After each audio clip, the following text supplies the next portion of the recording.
Hello my friends and welcome, my name is Dennis and this is the latest update from Ukraine. We have some breaking news. Snake Island was under attack by Ukrainian forces and Russians were forced to destroy the remainings of their army there and they retreated from this piece of land. We have a published video from our army how they used the artillery systems actually can reach that Snake Island over there and the destruction that we continue to bring to Russians.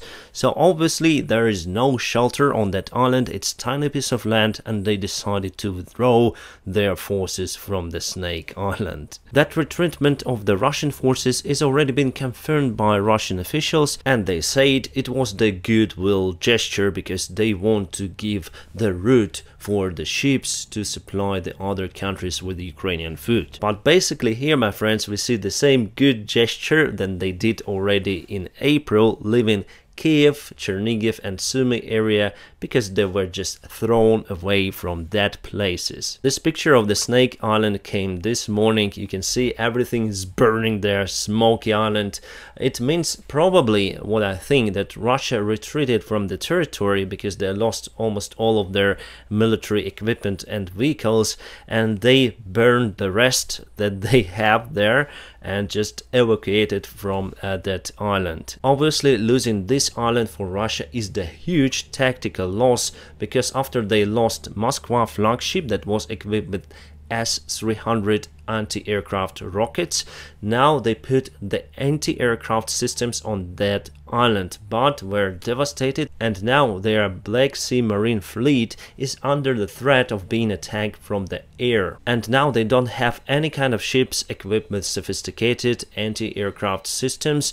Well, they put the Tor system on one of those, they just chained it to the deck. It's kind of funny for the second biggest army in the world. But anyway guys, I don't see that the Ukrainian forces should take the Snake Island in nearby future because Russia may strike that island with their aviation, with their rockets, so I think that island would be neutral for some time. And without the proper air defense for their ships, Russia is struggling now in the Black Sea. The only safe place for the ships now is in Sevastopol Bay. And that is why I do not expect that they would attack Ukrainian coast from the Black Sea in nearby future. Also, Russia lost their land ship near to Mariupol. It just exploded, hitting mine.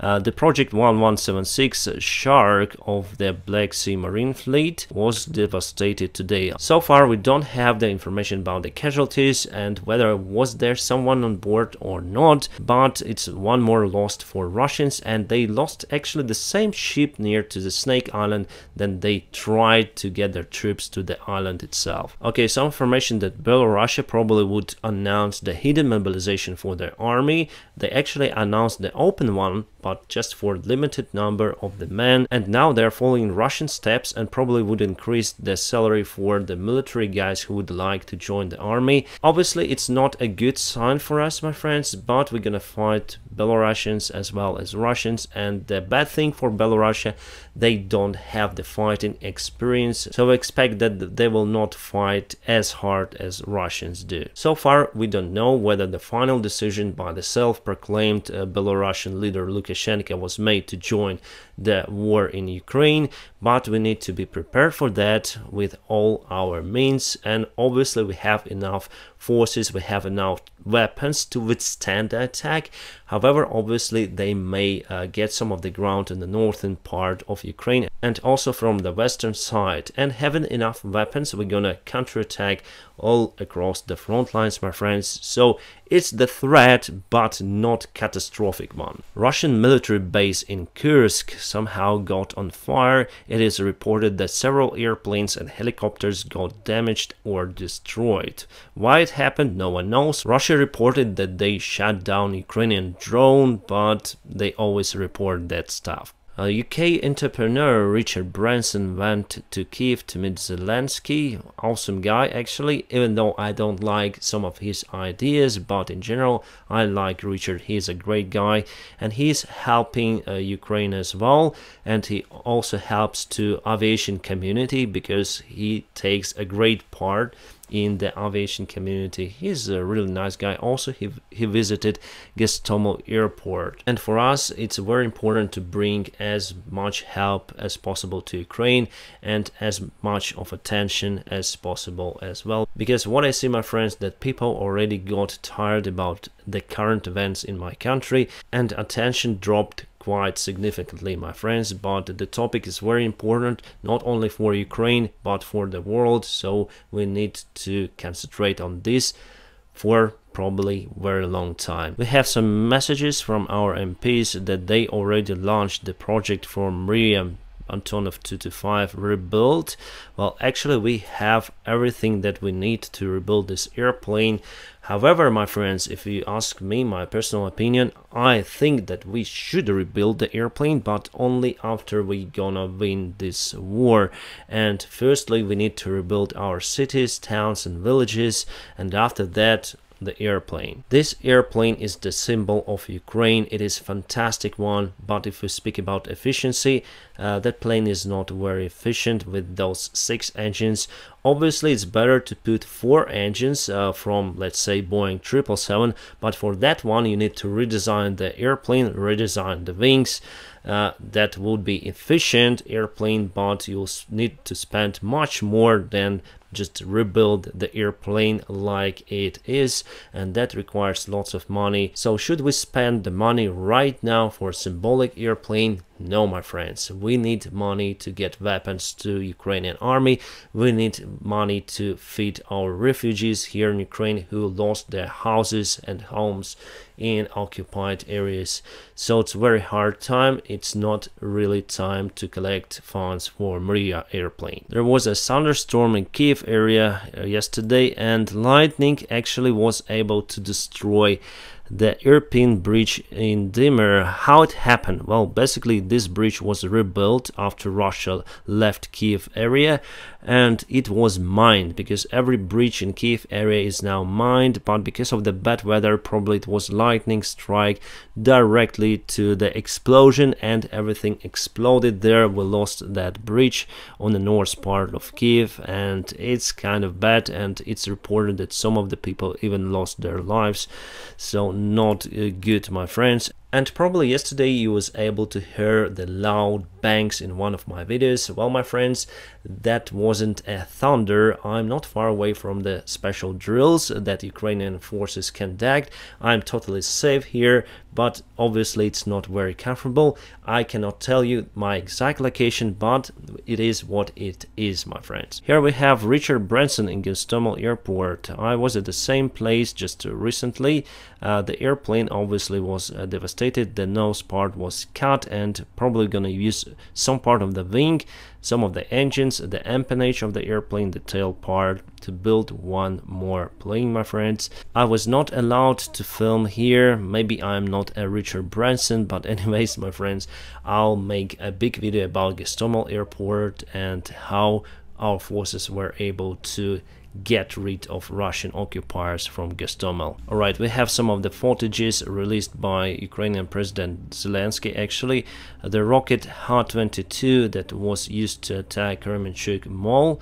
The mall is just behind the woods, so this huge rocket, strategic rocket, was used to attack it. The warhead of that rocket weighs more than 1 ton, so more than 1,000 kilograms of the explosions were used to devastate the mall, and we have many casualties. In Ukraine we have the helicopter airline. It's a big one, so they rented some of the helicopter from the Ukrainian National Guard, from what I understood, and they got the private contracts mainly in Africa for United Nations. And after the war had started, Ukraine asked the airline to get the helicopters back to serve for Ukrainian army, and the airline refuses to do so, and that is why the CEO of the airline was arrested just recently, and they will of course return those helicopters. Mostly those are Mi-8. Indonesian President Joko Widodo, together with his spouse, visited Kiev yesterday.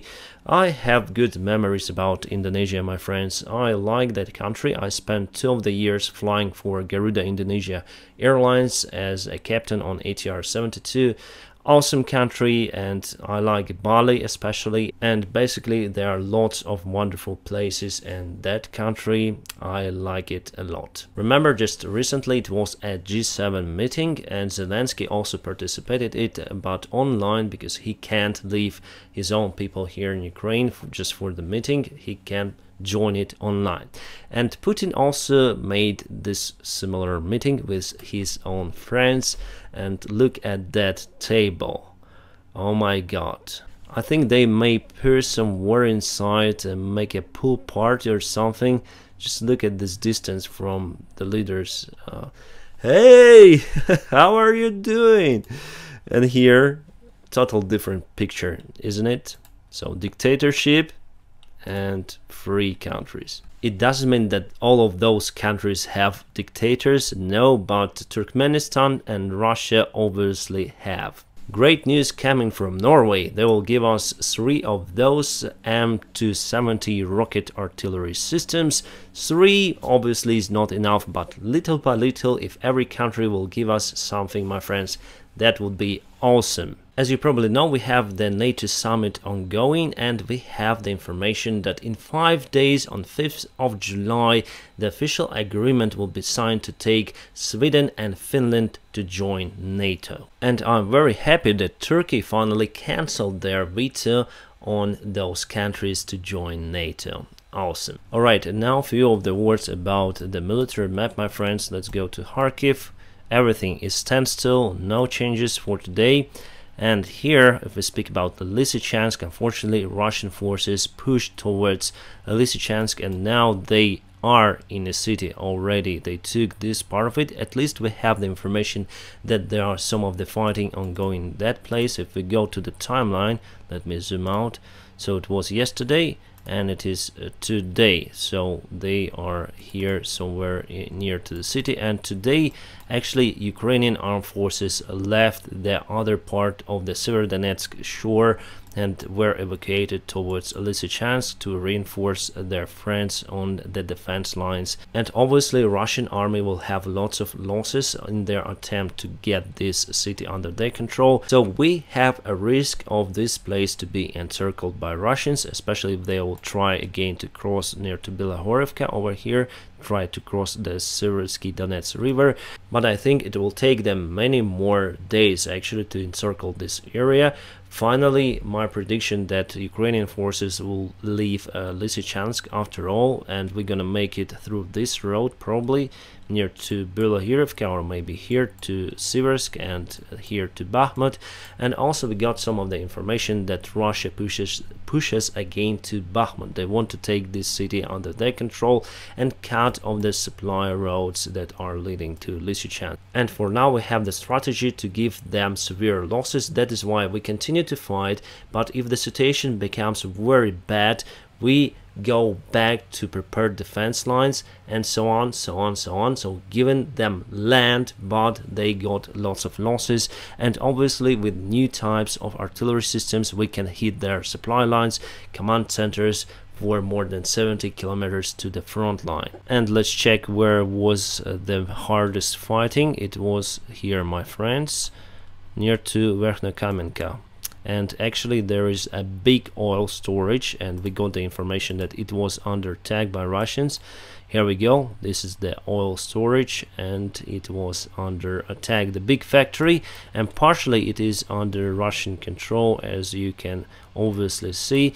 And as I told you in the beginning, we got the information that some of the Russian diversants went into the city itself, however were devastated by Ukrainian forces. For the rest parts of the front lines, my friends, there is no change except of the Snake Island. Now it's in this color, it's not red anymore, and now it's the neutral territory. My friends, thank you very much for watching me. I'm gonna keep you updated about the situation in Ukraine. Now please press the like, and also if you can, please support my channel. Here are some links in the video description below how you can do it. For those of you who support me, my friends, you are awesome. Thank you so much. I wish you a peaceful sky wherever you are. Have a great time.